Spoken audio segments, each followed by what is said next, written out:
million for the fiscal year 2024-2025. The year-end outlook for 2024-2025 indicates that spending will be $1.8 billion, 5% below the approved estimates.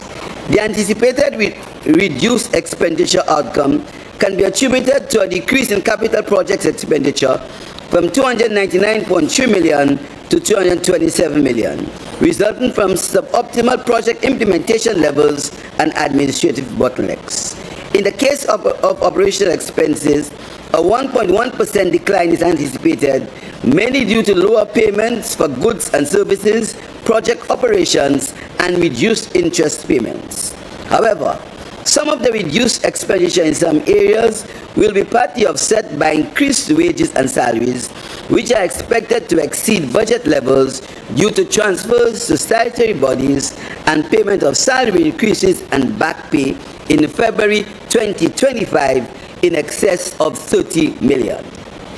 Mr. Speaker, this government has been projected a primary surplus at the end of every fiscal year for 3 consecutive years.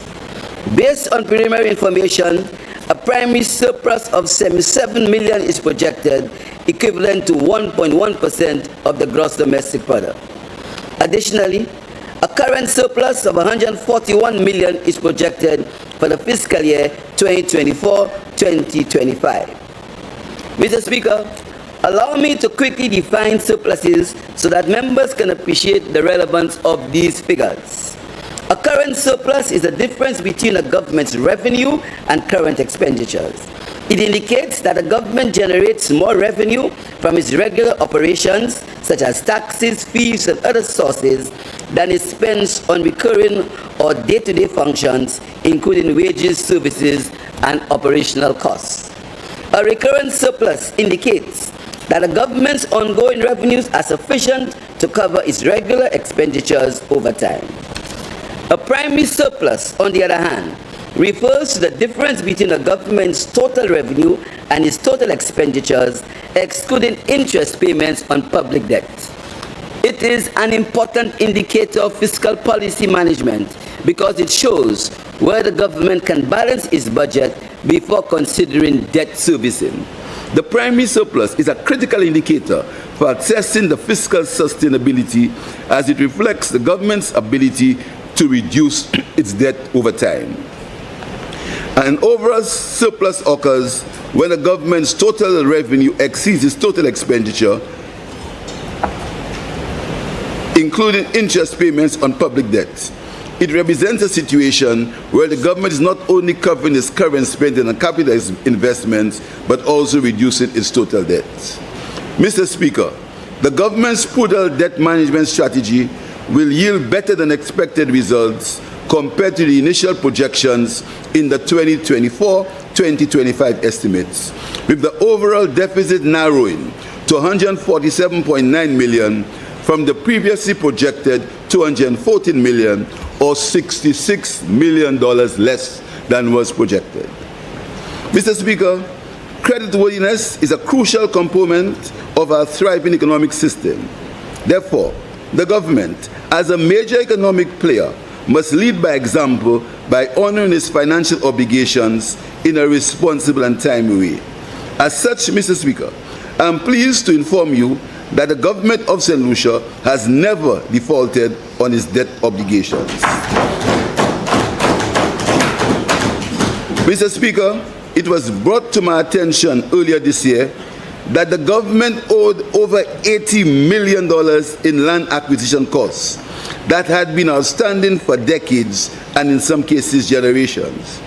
In the health sector, a total of $75 million was owed to suppliers for COVID and pre-COVID-19 pandemic government purchases.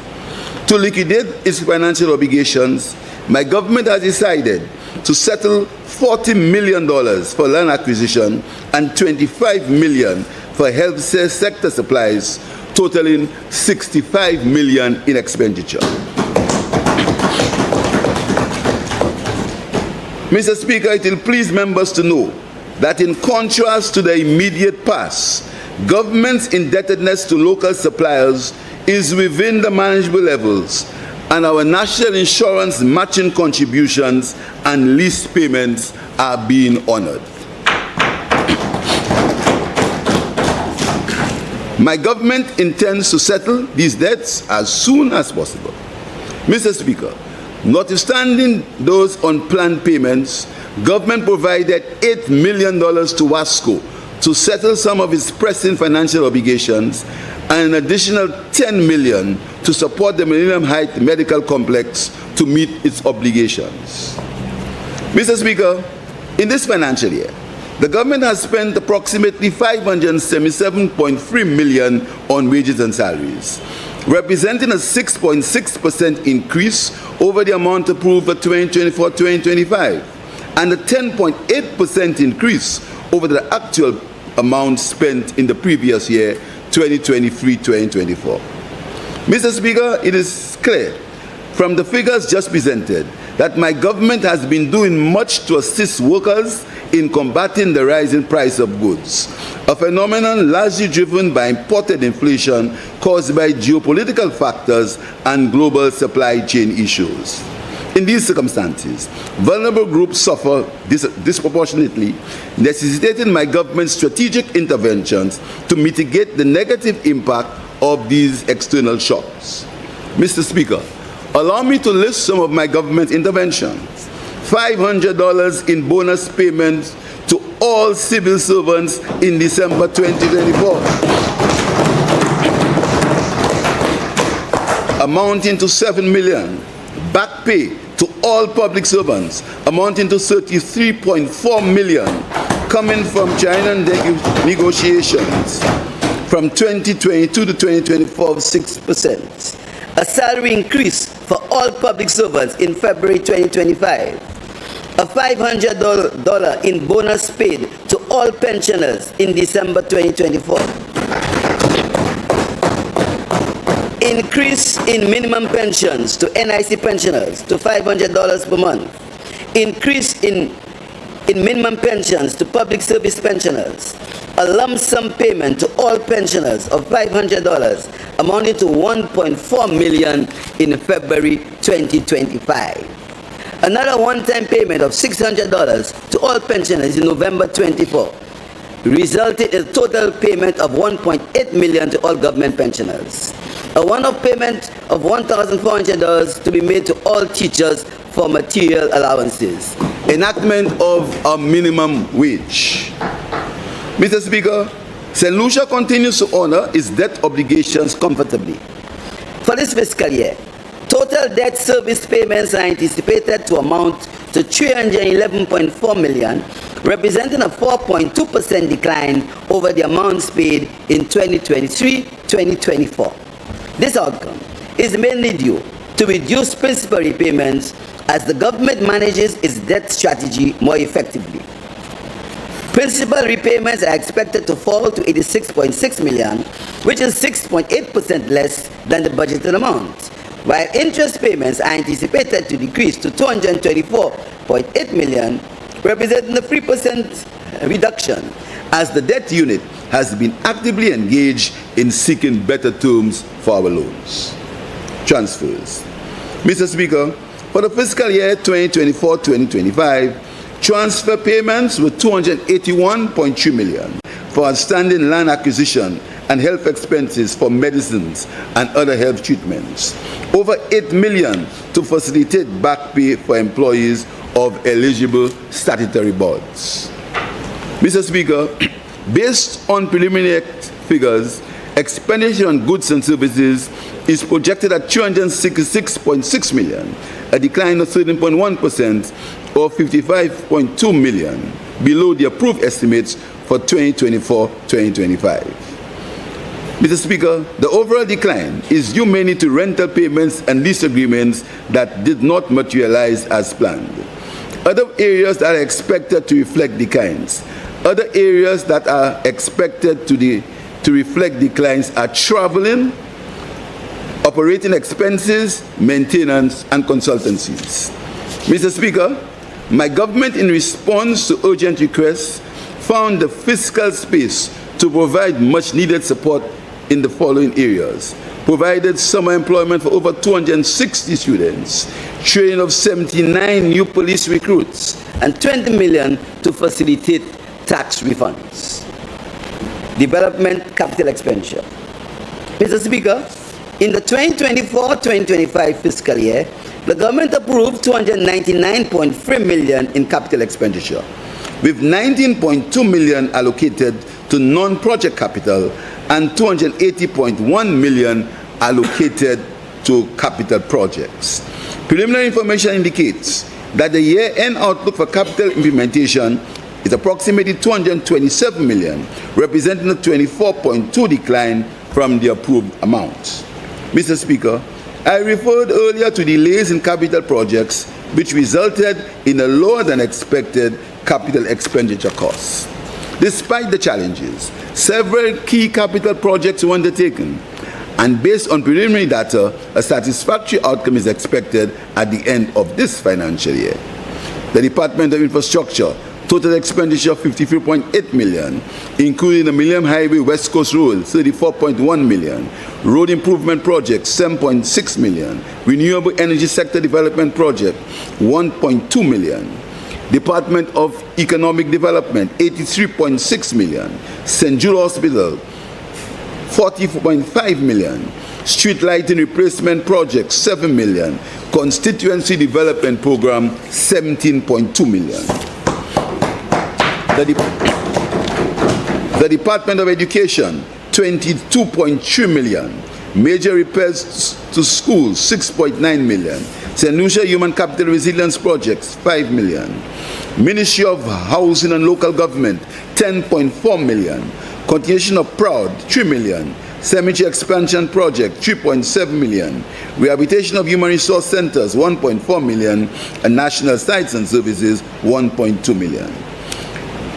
Department of Physical Development, 46.4 million, Land Administration and Payment of Outstanding Debt for Land Acquisition, 44 million. Reconstruction of Library, Market and Square, 1.5 million. Ministry of Agriculture, repairs to the Choiseul Fishing Port, 7.2 million. Ministry of Tourism, 8 million. OECS Tourism Project, 7.1 million. Mr. Speaker, I now move to account of the revenue performance for the fiscal year 2024-2025. Mr. Speaker, total recurrent revenue comprising tax revenue and non-tax revenue is projected to increase by 1.2% by year-end over the approved estimates of 1.48 billion. This outcome also represents an increase of 8.5% over the actuals recorded in 2023-2024. Mr. Speaker, this revenue performance reflects the policies pursued by this government and expansion in economic activity buoyed by increased investor confidence and higher consumer spending. Mr. Speaker, tax revenue inflows are expected to be 1.36 billion, a 2.6% increase above the amount approved for the fiscal year. The main economic classes of revenue responsible for this increase are property taxes, taxes on goods and services, and taxes on international trade and transactions. The collection of commercial property taxes increased by 11.4% over the amount received in 2023, arising mainly from taxpayers taking advantage of the ongoing amnesty program. The increases in tax revenue on goods and services stem from higher than anticipated inflows from VAT, 7%, and the health and security levy, 5.9%, over the approved estimates for 2024-2025. On the other hand, Mr. Speaker, the decline in non-tax revenue is due to lower than expected voluntary transfers to the central government. Additionally, grant receipts typically tied to project implementation are estimated at 70.5 million, representing a 37.5% decline from the amount approved for 2024-2025. This outcome is due to delays in grant receipts and unexpected challenges that have affected progress in projects heavily funded by grant funds. Financing. As previously discussed, The government anticipates an enhancement in its fiscal operations, leading to a narrowing of the fiscal deficit from the approved estimates of 215 million or 2.9% of GDP to an estimated 147.9 million or 2% of GDP.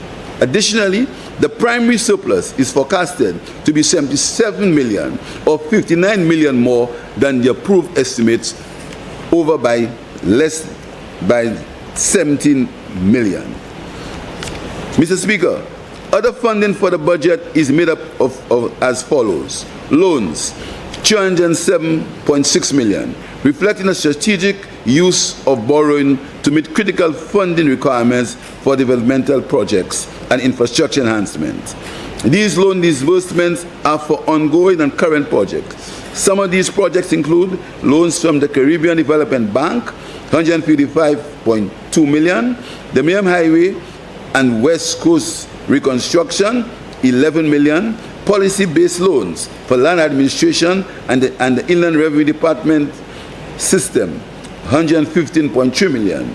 Building capacity for public health system resilience, 9.7 million. Enhancing the resilience of the fire service, 6.2 million. And the MSME loan grant facility of 5.9 million. Loans from the International Development Association and the World Bank Group of 151.5 million, comprising of the St. Lucia Sustainable Development Credit, 108.8 million. Unleashing the Blue Economy of the Caribbean, 20.5 million. Health Strengthening Project, 14.7 million.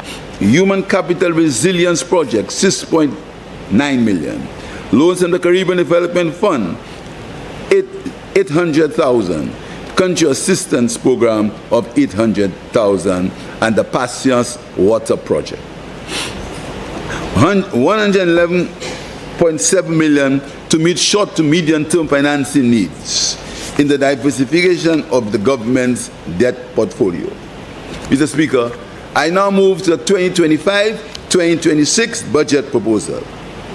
Mr. Speaker, having accounted for my government's stewardship for the fiscal year 2024-2025, I come now to the estimates of revenue and expenditure for 2025-2026.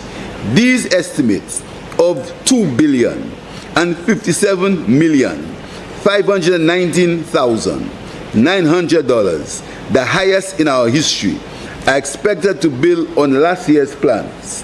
In some cases, there will be a continuation of ongoing initiatives, and in others, an inclusion of complementary initiatives. Mr. Speaker, in planning for the future, we have taken the necessary risk mitigation measures in a globally uncertain environment to give us the best chance of realizing our strategic objectives. That is why, Mr. Speaker, last week, the House of Assembly passed the historic Sovereign Wealth Fund Bill.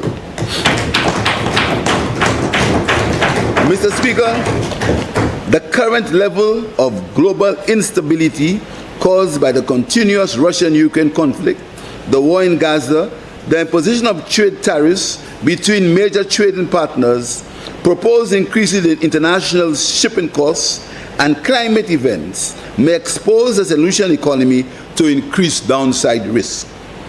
In the event these increased downside risks were to materialize in a significant way, adjustments to the estimates of revenue and expenditure for 2025-2026 will become necessary. It is my hope that good sense will prevail among major world leaders to allow for a more globally stable economic environment. In any event, Mr. Speaker, my government will always continue to put in the people first.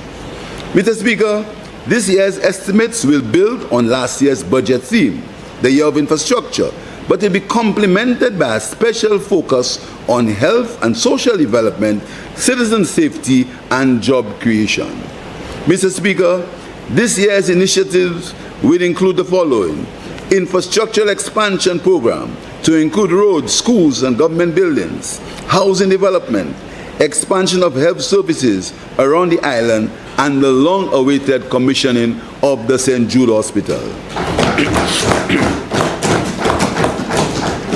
Measures to enhance citizen security, social, educational, and economic reform programs, rehabilitation of sporting facilities, expansion in emerging areas such as energy, the blue economy, and the digital economy, expanding resilience in the fire service by providing additional tools and equipment, building resilience for climate adaptation, efforts to enhance food security, initiatives to expand investment in all sectors, including foreign investment, youth, and medium-sized and micro and medium-sized entrepreneurship activities. Mr. Speaker, 2025-2026 estimates are expected to allow for further growth in the economy. We have laid the foundation and we are now building on it and providing the impetus for economic growth for the people, as we add health and social development as priority areas in these estimates. The government intends to provide more resources in these areas. For young entrepreneurs and others seeking to expand their businesses, support will continue to be available for the Youth Economy Agency and the MSME Grant Loan Facility. Mr. Speaker, I have placed before this House a realistic and achievable fiscal agenda.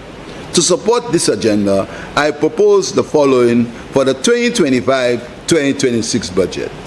Total expenditure proposed for 2025, 2.058 billion, 8.6% above the approved 2024-2025 estimates and 14% above the outlook for 2024-2025. Expenditure. Expenditure will comprise as follows. Recurrent expenditure, 1.6 billion. Capital expenditure, 325.6 million. Interest payments, 236.7 million. Principal payments or amortization, 133.4 million.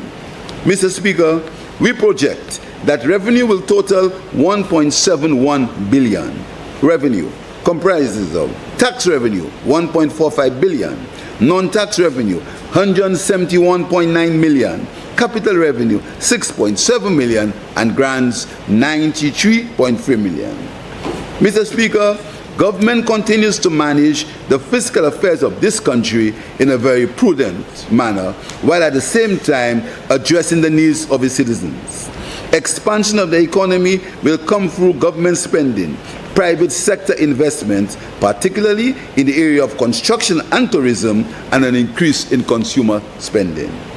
This year's estimates are expected to generate another primary surplus of 44.7 million, representing 0.5% of GDP. Total expenditure, excluding refunds and principal payments, is estimated at 1.9 million, while total revenue and grants are projected at 1.7 billion.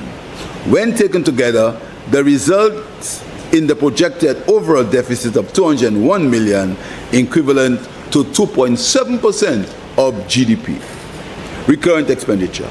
Mr. Speaker, for the 2025-2026 fiscal year, the government is proposing to spend 1.6 billion in recurrent expenditure, representing a 6.4% or 96.6 million over the amount approved in 2024-2025. The total recurrent expenditure includes payments for goods and services, interest charges on debt, operating expenses related to project planned activities, and higher rental payments for government offices and other costs of government operations and provision of services. Mr. Speaker, the component of wages and salaries for both government operations and project operations represent 28% of total expenditure, representing a significant share of the annual estimates. The increase in this category can be explained by the recently concluded union negotiations in which all civil servants were given a 6% increase for the triennium 2022-2025 and 7% for the period 2025 to 2028. The effect of the increase for the last triennium and for the upcoming triennium led to central government salaries reaching 573 million, an increase of 5.8% over the approved figure for 2024-2025. This outcome, however, is slightly below the year-end outlook for 2024-2025. This is due to the fact that government could afford and paid the back pay payments to civil servants in the 2024-2025 year. Mr. Speaker, debt service. The government will continue to timely honor its debt obligations even as the grace period for many of the loans taken for COVID-19 pandemic has come to an end and the repayment due. Added to this, the associated interest payment based on an unfavorable variable rates, or the SOFR, will increase for the fiscal year 2025 to 2026. For the upcoming fiscal year, 370.1 million is allocated for debt servicing, representing an increase of 58.7 million or 18.9% when compared to the year-end outlook for 2024-2025. Out of this amount, approximately 236.7 million is allocated to interest payments and 133.4 million to principal repayments. Mr. Speaker, permit me to highlight some of the loans that will become due for payments in the upcoming financial year. Repayment of COVID-19 based loans, 22.7 million. Loans from various sources for St. Jude's reconstruction, 13.7 million. Other CDB loans, 40.8 million. Other ROCT loans, 5.6 million. Other IDA loans, 10.9 million. And bonds and treasury bills of 39.7 million. Transfers. Mr. Speaker, even as the economy expands, the government has not lost sight of the need to address the growing needs of vulnerable groups and disadvantaged persons in our society. In this fiscal year, additional support will be provided to marginalized, differently able, and other disadvantaged persons. We have allocated 3.2 million to various organizations and groupings that cater for these citizens. Additionally, the St. Lucia Association of Retired Persons will receive a subvention for the first time this year.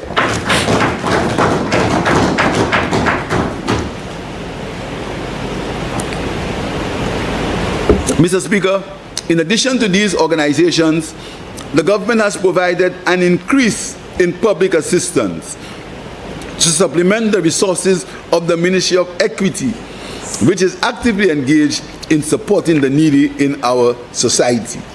For the upcoming fiscal year, a total of 15.2 million has been allocated for public assistance.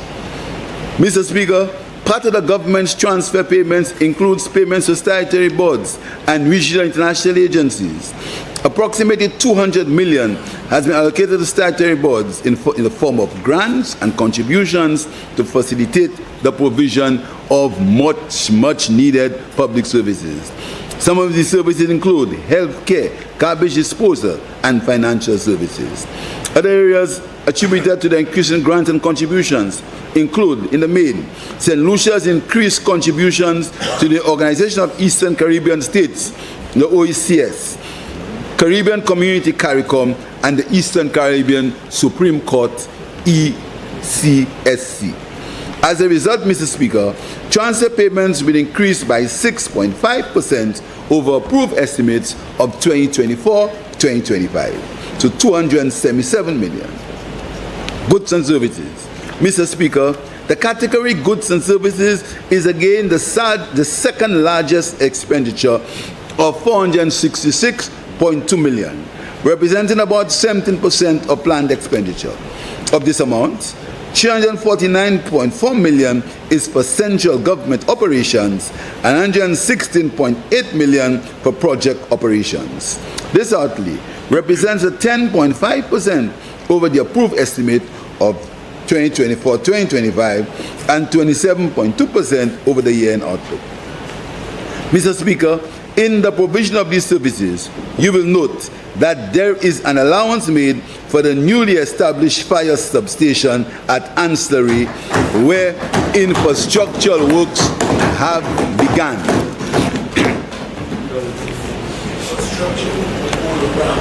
Mr. Speaker, in 2025-2026, government expenditure on goods and services include rental and leasing of government offices, including overseas embassies, 83.1 million. Operations and maintenance of government services, 68.1 million. Supplies for government offices, including stationery and other supplies, 52.3 million. And insurance of 22.1 million. The development of capital expenditure budget. Mr. Speaker, as I indicated earlier in my presentation, some infrastructural projects from last year were delayed and will continue into this fiscal year 2025-2026. Last year, the rainy weather contributed to delays in road construction and rehabilitation. Mr. Speaker, it is a fact that the slow rate of implementation has been a cause of concern, and efforts to improve implementation will be a priority this year. Mr. Speaker, based on the budget estimates, the total capital expenditure will be, the net capital expenditure will be $325,590,089.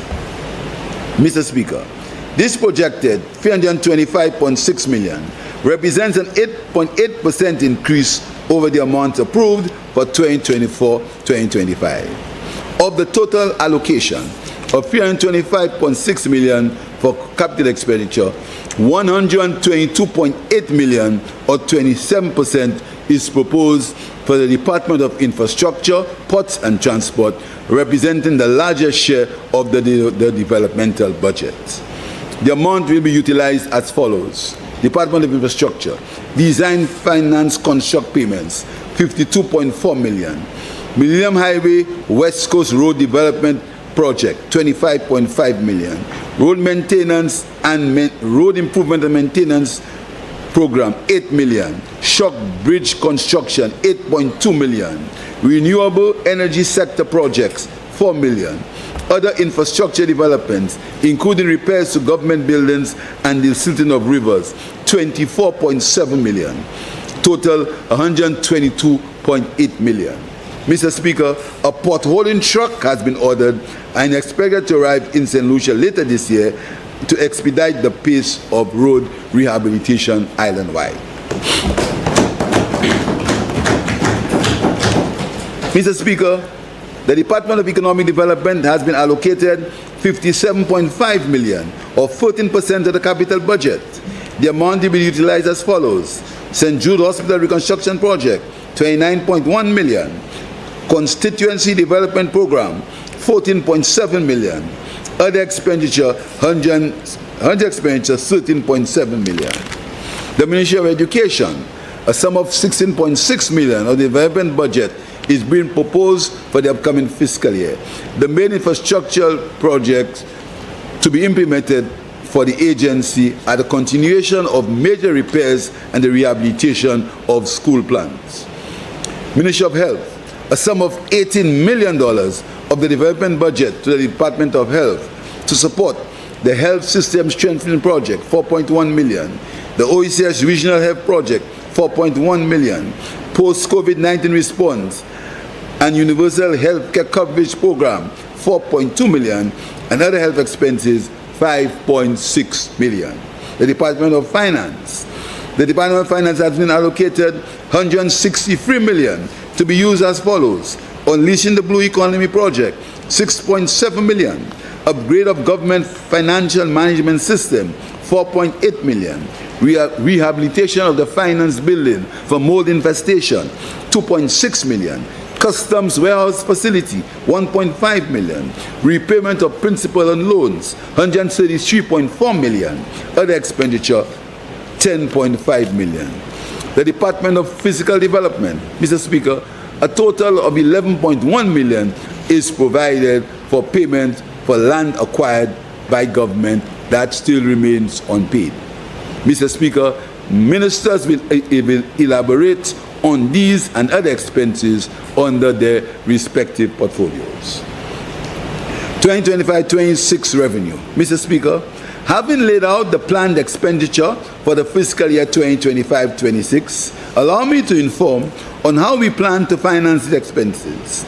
The proposed increase in revenue in this year's estimates will be due to policy initiatives to improve efficiency in revenue collection and an anticipated continued increase in economic activity.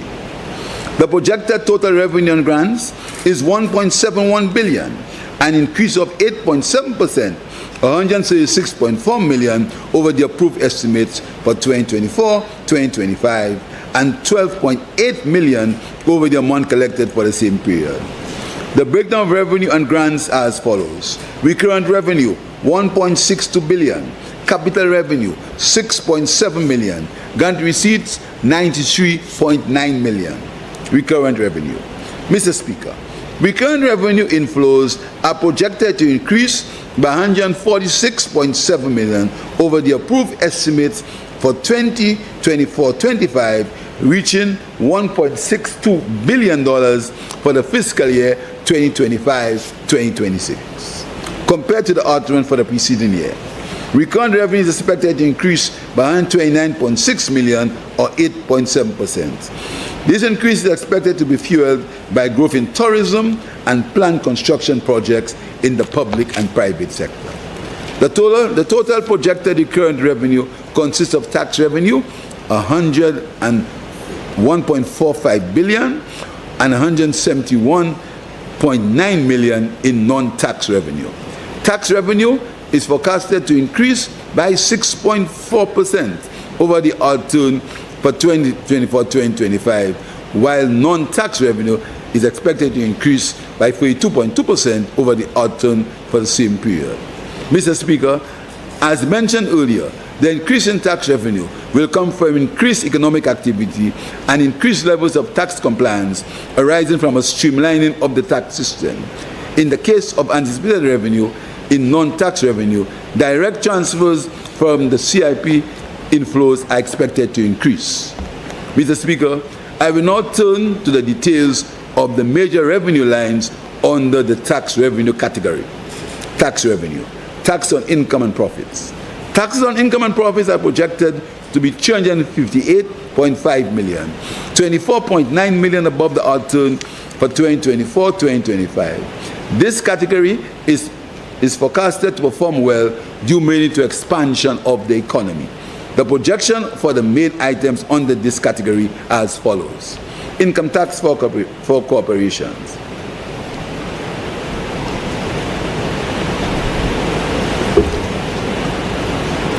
The income tax revenue from corporations is expected to generate $132.7 million for the financial year 2025-2026, representing a 5.6% increase above the year-end outlook for 24-25. Income tax from individuals. The revenue from personal income tax is estimated at $163.4 million. This represents an 8.2% increase over 2024-2025 outturn. Income tax arrears. Income tax arrears are projected at $55.5 million, an increase of $7.7 million, or 16.1% from the outturn in 2024-2025. The projected increase is expected to be driven by more concerted efforts from the Inner Revenue Department to collect taxes from both individuals and corporations, together with other policy initiatives which I shall announce during my presentation of the appropriation bill for 2025-2026. Taxes on international trade transactions. Mr. Speaker, taxes on international trade, including customs duties, are projected to increase by 7.5% to reach $327.4 million in 2025-2026, up from the revised estimates of $204.5 million in 2024-2025. Of the total amount to be collected, $169.2 million is expected to come from import duty,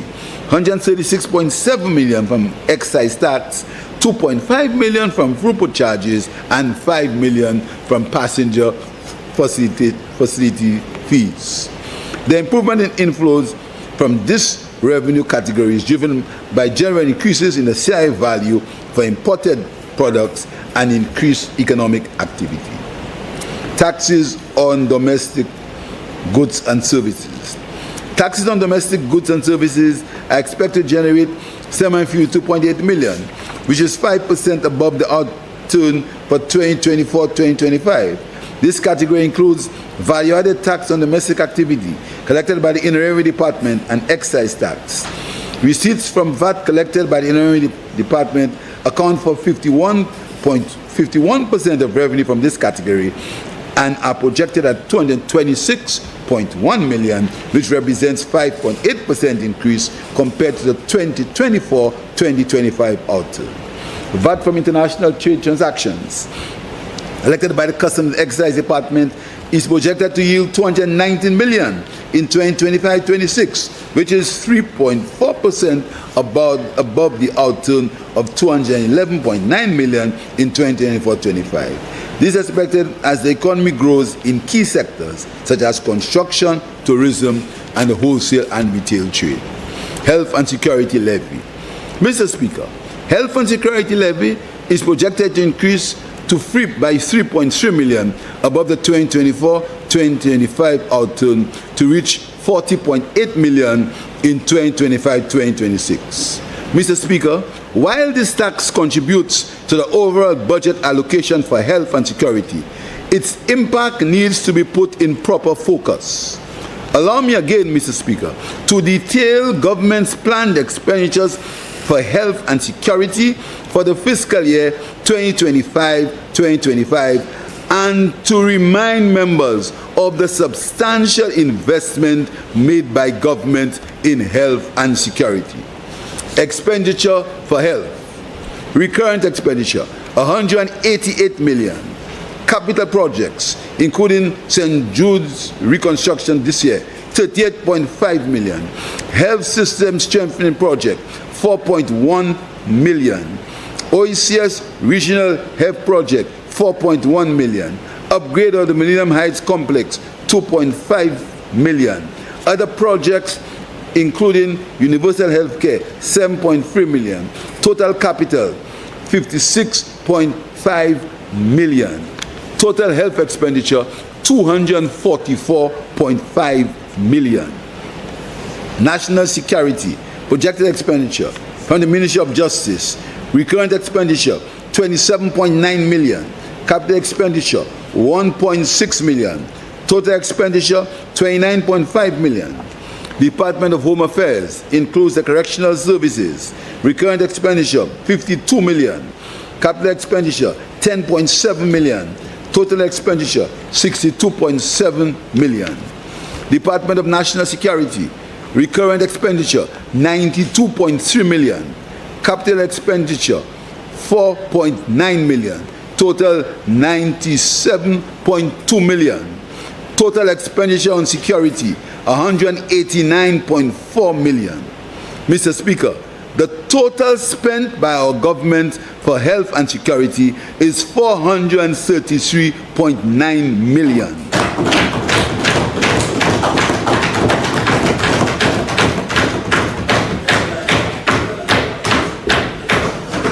And the levy projected intake is 40.8 million, leaving a financing gap of 393.1 million, which has to be funded from other revenue sources. Mr. Speaker, can I read that again?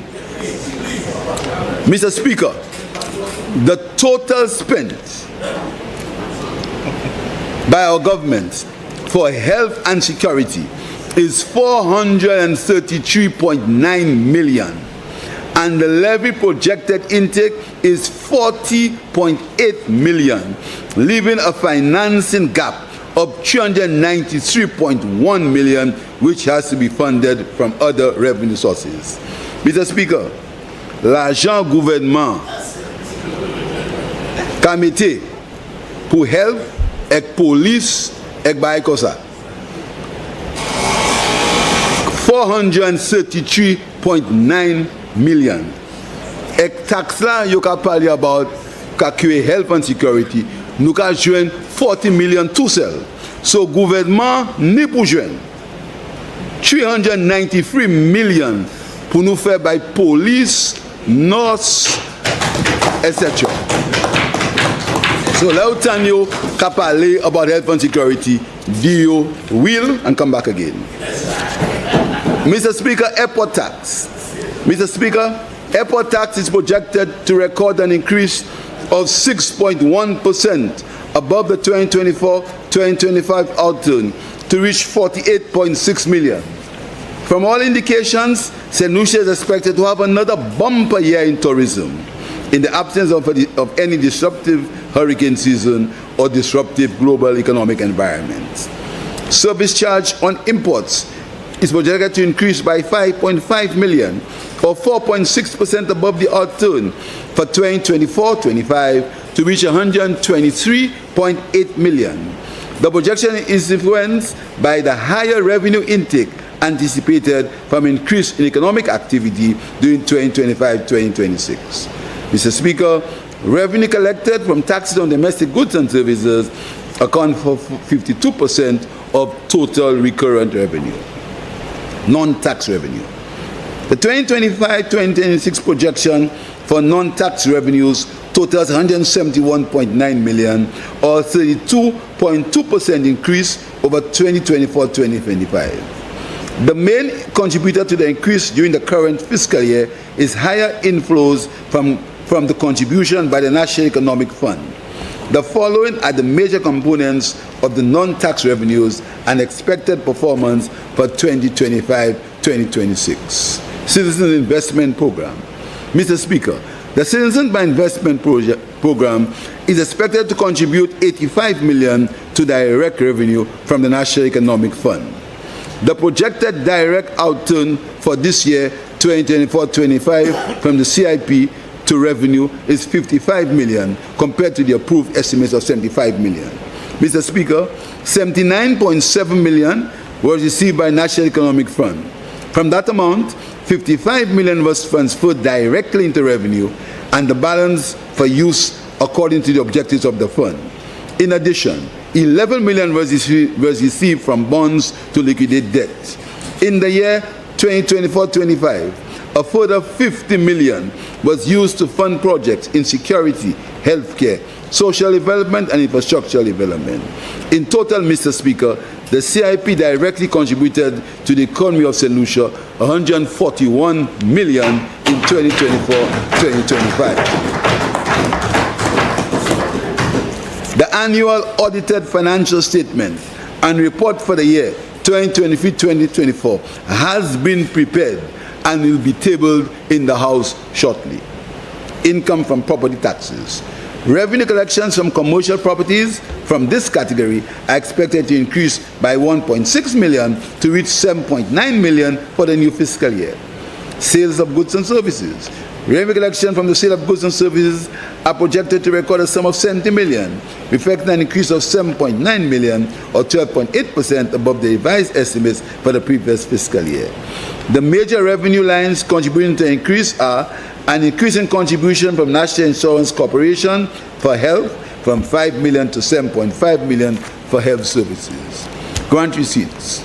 Grant receipts attached to project expenditures are estimated at 93.9 million, reflecting a 23.4 million increase over the projected outturn for 2024-2025. The amount represents 29.0% of the total capital expenditure program for the new fiscal year. Some of the major contributors to the grant inflows are the Taiwanese government, the UK Caribbean Infrastructure Partnership Fund, UK CIF, the European Development Fund, EDF, the Caribbean Development Bank, CDP, and the United Nations Environmental Program, UNEP. Financing. Mr. Speaker, given the projected level for revenue and grants and the projected expenditure, the estimates of revenue and expenditure are expected to reflect an overall deficit of 201.5 million for the fiscal year 2025-2026. The financing gap estimated for the upcoming year is 335.5 million, which will be accounted for by a combination of foreign and domestic debt financing. Debt financing will be keeping with the government's strategy of securing long-term financing at concessionary terms. 256.7 million from loans and the remainder 78.2 million from bonds, treasury bills and notes. The market continues to show great confidence in St. Lucia and does not anticipate any issues with our financial paper on the regional securities market.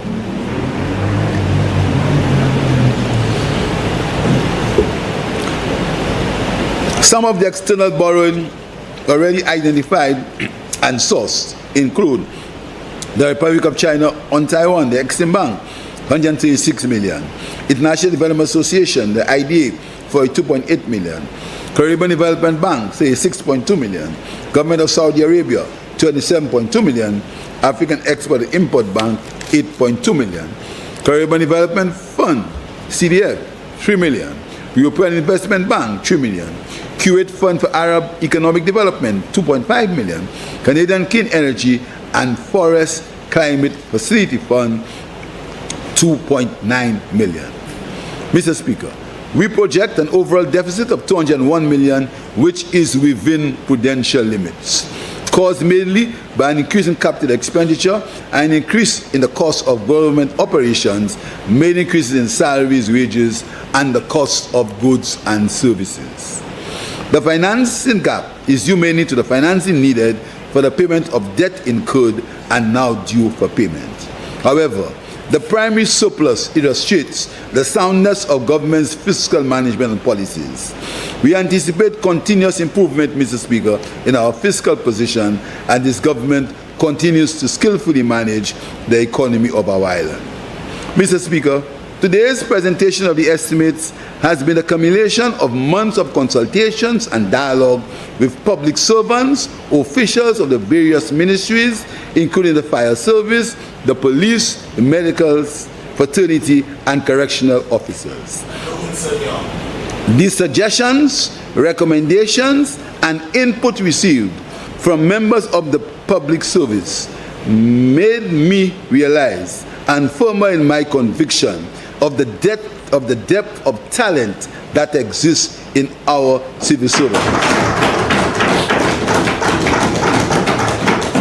who are competent and knowledgeable. I want to thank them, Mr. Speaker. I want to thank the public servants, the nurses, the doctors, the policemen, the teachers, and all those who contribute to the development of St. Lucia.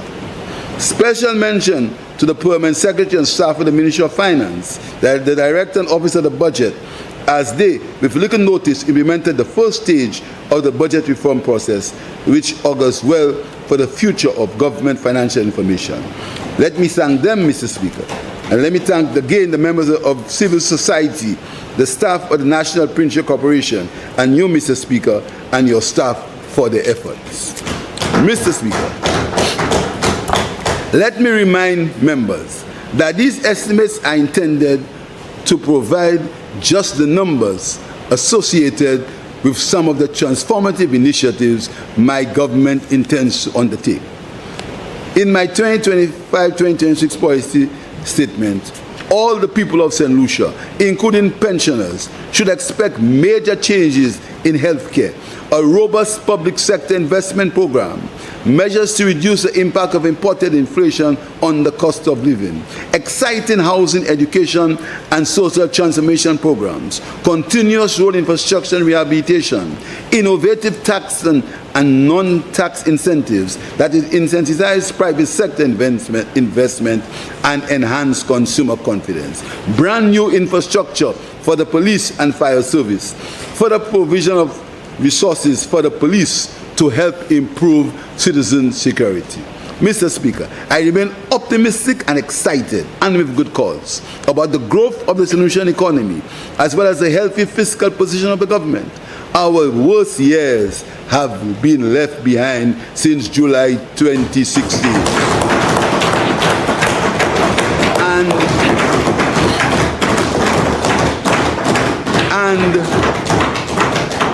And we are on a new and exciting path for a thriving St. Lucian economy, where all St. Lucians will have an opportunity to improve their quality of life and make St. Lucia one of the best places to live in the world. Mr. Speaker, this is the pledge of my cabinet and I. Mr. Speaker, I end by a quote from Jeremiah. They will fight against you, but they shall not prevail against you. For I am with you, declares the Lord, to deliver to you. I thank you.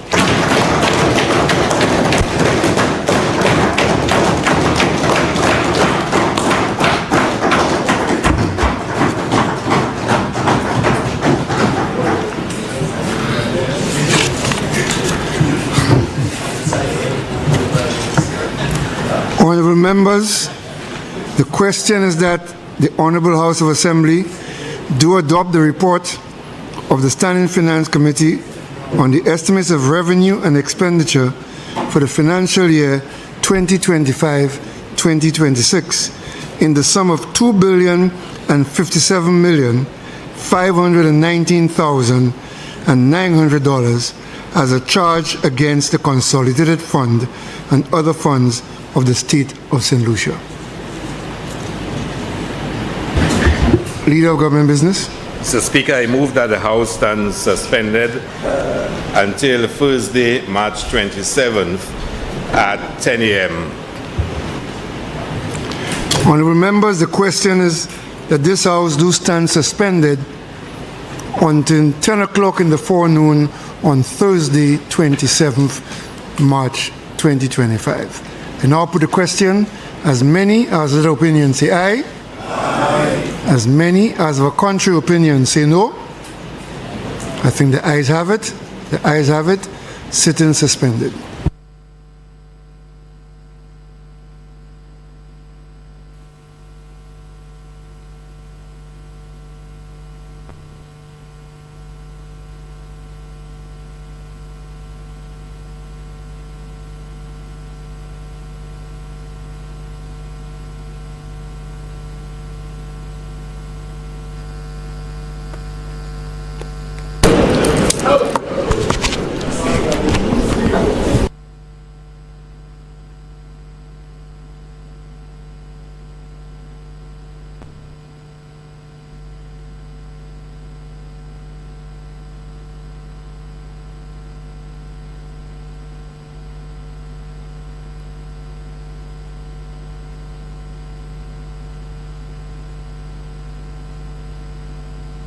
Nous venons au bout de session aujourd'hui.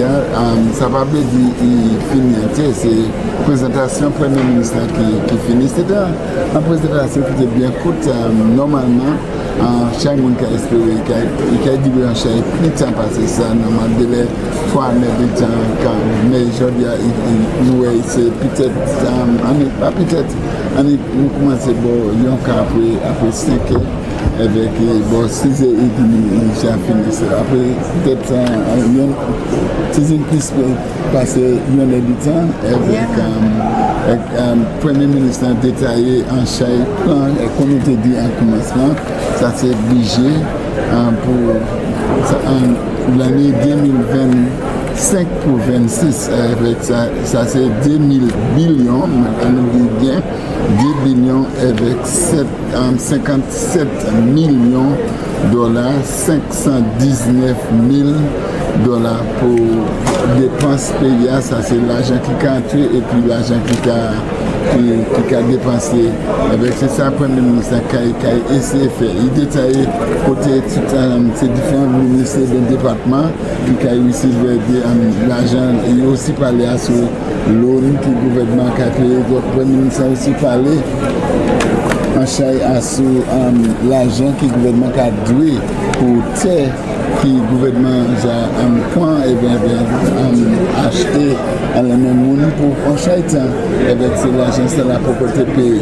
Il parlait à ce c'est aussi dette l'autre dette que le gouvernement doué avec il a aussi parlé que le gouvernement a toujours chaîne pour mettre pour payer dette. Avec plusieurs autres bagailles qui baillent un pays en chaque constellation. Mais en plus, on veut dire avant rentrer, c'est le Premier ministre dit il est capable que le gouvernement qui fait assez bien.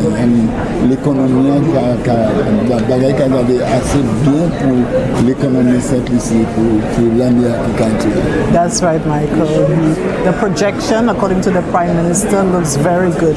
But as you said, we were here today for the presentation of the estimates, which is a little over $2 billion, the biggest ever. The Prime Minister said that this year's budget would build on from last year's budget, where the emphasis was on infrastructure. But he said it would be expanded to include other areas like health and security, like education. Of course, he gave the extensive breakdown on the different sectors and ministries and the funds that would be allocated. And of course, we will be hearing more from us and NTN, even on our government notebook, of the specific figures and what the allocations to specific ministries and figures. He made some proposals on the expansion of the economy. He said that he expected another surplus again. For the first time, he announced that the Organization of Retired Persons would be receiving some disbursements. He listed some other organizations that allocations from this year's budget would be get towards. Also, the Prime Minister didn't announce any new taxes. Yes, tax. So there are no new taxes. Mais il déjà promis ça, il déjà dit ça dans parolité pour qu'on ait un semaine, il promet qu'il n'a pas gagné pièce taxe en budget. Yes. So all in all, basically he's saying that following the 3 consecutive years of increase and growth in the economy, it's allowed the government to do so much, and they are hoping to build on that. And he's making some projections for more expansion in various sectors. Généralement, nous avons dit si l'on s'en comme on est fini de pièce taxe, la pièce qualité taxe que le gouvernement a annoncé en budget ça là, avec le Premier ministre aussi prend l'occasion pour qu'on dise un monde qui association, monde qui a sous retraite, ça veut dire que Association of Retired Persons, nous avons joué anti-caca. For the first time. Première fois, nous avons joué avec le gouvernement qui a continué et aider Jean-Pays et comme il dit, le gouvernement qui a essayé avec le pays qui a continué de développer et profiter avec l'économie qui a profité l'année dernière. Definitely. So we return here, Michael, for the actual debate on Thursday. What time on Thursday? At 10 o'clock on Thursday, where the debate on the estimates would commence. So, all in all, we thank you so much for staying with us at the National Television Network. We're saying thank you to all of our viewers. Thank you to our technical team. Thank you to the general team at the GIS. Thank you to my colleague here, Michael Gasper. Join us here again on. Oui, nous avons invité pour journée puis nous jeudi, semaine celle-là, ça c'est après-demain. Là, nous avons présenté, c'est qu'il y a journée ici pour présenter, discuter l'IGA avec pour bailler opinion à ce que ça Premier ministre a présenté. Alors, nous avons resté puis nous MTN avec Jita, nous avons journée pour encore jeudi.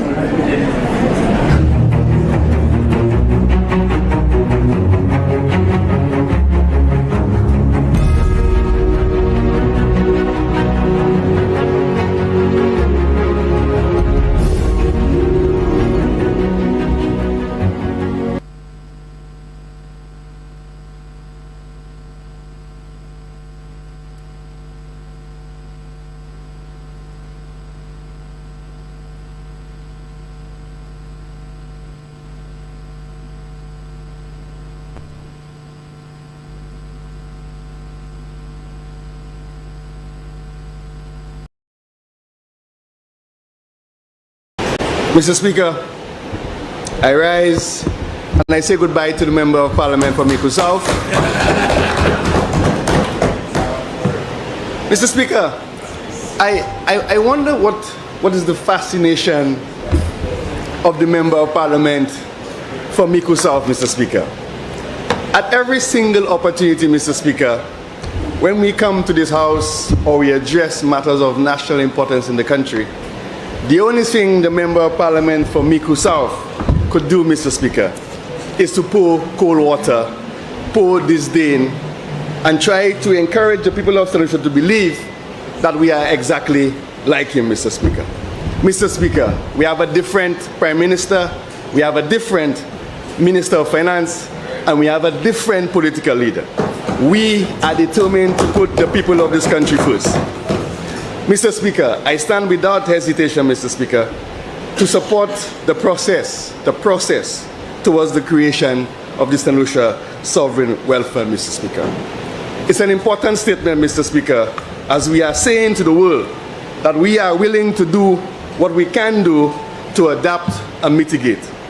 Climate change, Mr. Speaker, is in fact an existential threat, and it is one, Mr. Speaker, that we should take very seriously.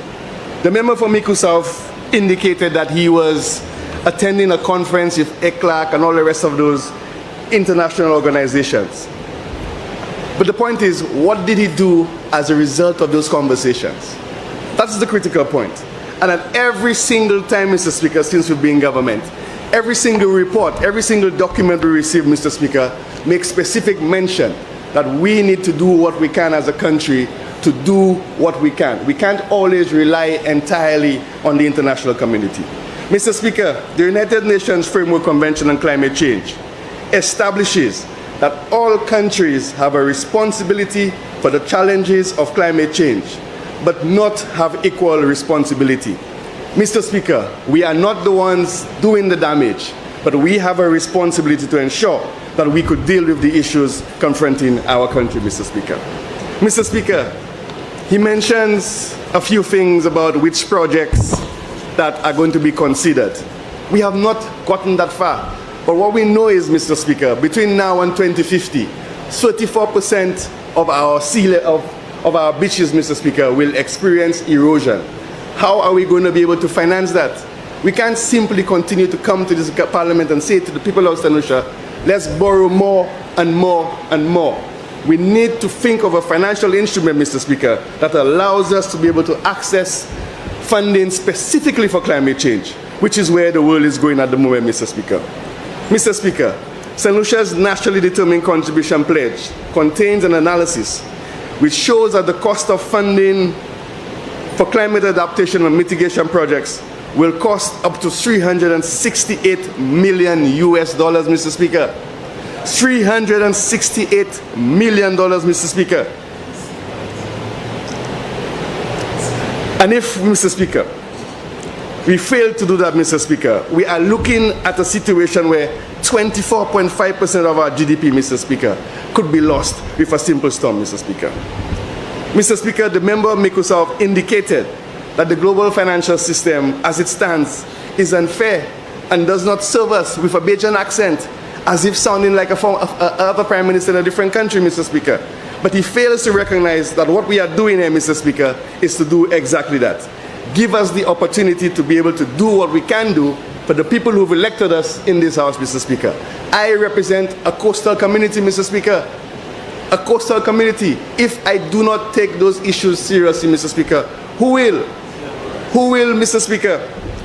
Mr. Speaker, given the expenditure estimates and our recent experience with COVID-19, given the threats to present and future generations, Mr. Speaker, we must create a vehicle that allows St. Lucia to meet those expenditures in a novel and innovative way, Mr. Speaker. We believe, Mr. Speaker, that this fund is such a vehicle. Mr. Speaker, at every single turn, we try to do what is necessary to put the people of this country first, to put our intentions clear and forward for everyone to review and to have a look at. The member for Miku South comes into the House and uses all sorts of innuendo, Mr. Speaker, to cast aspersions on people, Mr. Speaker. Mr. Speaker, we have to be very careful how we refer to investors who come into this country. Whether we like them or not, whether we spend time with them or not, we have to respect them, Mr. Speaker. Because one investor, Mr. Speaker, has friends with other investors, Mr. Speaker. And when we just deride them as all being the same, we know he flew to London, Mr. Speaker. The reason why he's so comfortable saying that, Mr. Speaker, because he knows very well that he himself flew to London. He asked me to accompany him when he became Prime Minister, Mr. Speaker. He asked me to run for him as a candidate, Mr. Speaker. And today, Mr. Speaker, he sits there and he pretends as if he does not know what's happened. The only reason, Mr. Speaker, is because we decided that bribery is against the law in the UK and we were not going to take part in any of what he was trying to get us to do. So he comes and he pretends as if, yes, you have the record, he comes and he pretends as if everyone else is guilty and he's the only innocent one, Mr. Speaker. We know, Mr. Speaker, exactly why he's acting the way he's doing so. And Mr. Speaker, I had so much fun in my constituency on Sunday. I'm looking forward, Mr. Speaker, to having more of those public consultations, public discussions, Mr. Speaker, so we could let the people of St. Lucia know that Alan Shastney, the Member of Parliament for Biku North, has no good intention for the people of this country. Miku South, my apologies. Miku South has no good intentions for the people of St. Lucia, Mr. Speaker. None whatsoever. Why can't he simply stand up and say, yes, we tried the Sovereign Wealth Fund in 2017, we had the draft legislation, we got caught up with whatever it is, but yes, we see that you're bringing it forward. Perhaps you consider A, B, C, or D, Mr. Speaker. He has not said one good thing about this initiative, Mr. Speaker. An initiative that has been around the world for a very long time. We're not the only ones who are attempting to launch sovereign wealth funds, Mr. Speaker. The British government, Mr. Speaker, just recently did theirs. It was in their manifesto, and they went ahead and they did it. Why is it he saying, why did the UK did it? Why is he not saying, why is the US trying to do it? Why is it only because St. Lucia has decided to do it that he has a problem?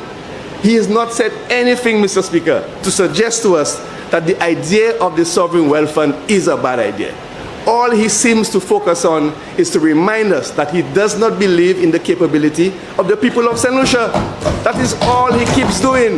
The minister was put there by the people of St. Lucia. He was elected. He is responsible for the consolidated fund, Mr. Speaker. So why can't that same minister have a little responsibility to say, this is what I want? After consultation with cabinet, Mr. Speaker. That's all he seems to want to focus on, Mr. Speaker. But I said to him, Mr. Speaker, perhaps we could introduce him to some language, Mr. Speaker, or perhaps some reading. And I take a few words from a Lebanese American poet and writer, Mr. Speaker, Khalil Gibran. Progress, Mr. Speaker, lies not in enhancing what is, but in advancing towards what will be. We cannot afford to stay here, Mr. Speaker, today, that we could see what is down the road in the future, Mr. Speaker. We don't know what's going to happen if CIP, because of his very actions. He was the one who went to Parliament and said all sorts of things about CIP. What does he think the rest of the world is going to react to it? So if CIP is encumbered and we have no other means of helping ourselves, you're saying to us, do not consider any alternative to be able to raise revenues for the country to do what they have to do. He's not a statesman, Mr. Speaker. The Indonesian president just came in from a different party. Did he deride what he found? No. He said, we have an issue in this country. 63 million children are not being fed breakfast every morning. He has created a sovereign wealth fund to deal specifically with feeding children every day in school. Specifically for that, we're saying climate change is an adaptation issue for us. $368 million US. What mechanism can we put in place to be able to address that? That's all it is. We've not gone and looked at who is going to be directors, who's going to be investment managers, who's going to be custodian. This is just the beginning of the process. This is the bare bones that you need to have in place before you move to do anything else, Mr. Speaker. Mr. Speaker, we all come into politics, Mr. Speaker, with a particular intention. And I was saying to the member for Social earlier, Mr. Speaker, why is it that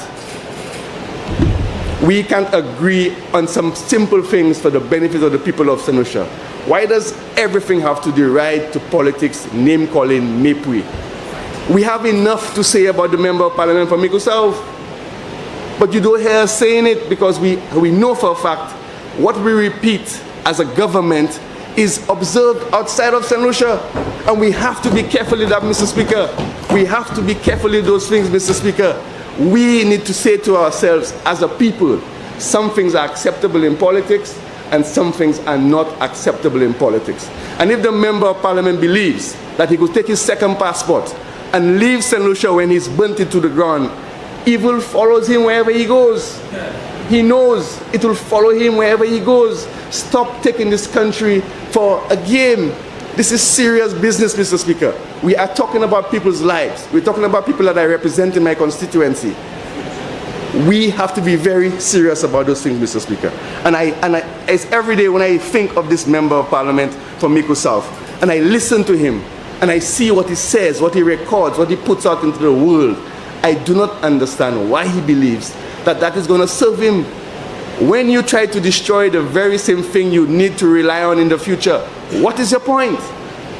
What is your point? And I think St. Lucians need to say, enough is enough.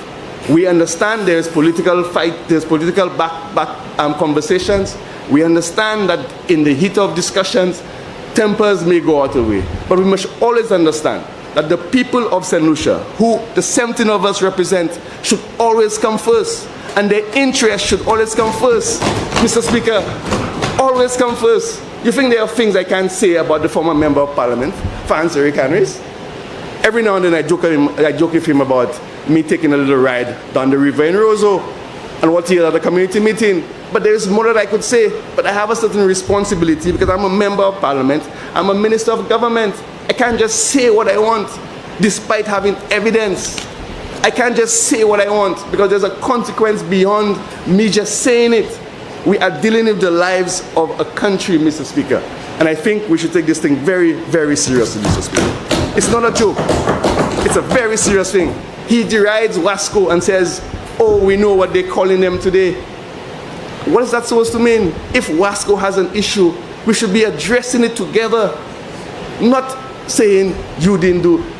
The Member of Parliament was the Minister of Finance. They spent a significant amount of money to desilt the Roseau Dam. Mr. Speaker, if you go into my constituency now and you visit the dam, you would wonder if any desilting was done. So the consequence he's speaking about today, Mr. Speaker, is because of his actions, Mr. Speaker, or the lack thereof. So why is it he feels comfort in saying those things as if St. Lucians are so stupid?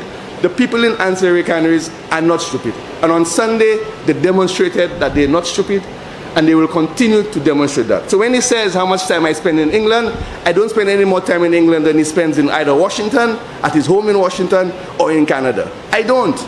I am in St. Lucia. I'm at work, delivering for the people of my constituency and the people of this country. I don't have time to play games with the Member of Parliament. This, Mr. Speaker, is a very important bit of legislation, Mr. Speaker.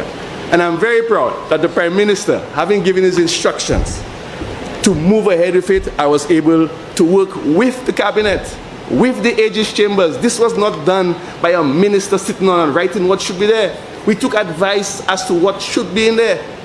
It wasn't a minister plotting. And he makes this point about this individual I used to work for. He knows very well that the reason why we ended up in this situation was because he said to the gentleman, I have no pedigree. He should get rid of me or he will block the project. And that's exactly what he did. That's what he did. And there are two lawyers from the overseas and one in St. Lucia who was present at the time. He said, this gentleman does not have pedigree.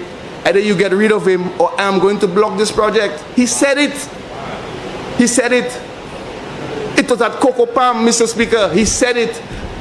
Senior Minister, the former Prime Minister, and the member for St. Lucia would have remembered in Cabinet when he said, I have no pedigree, so I don't deserve to be involved in what I was involved in at the time. We did nothing wrong, Mr. Speaker.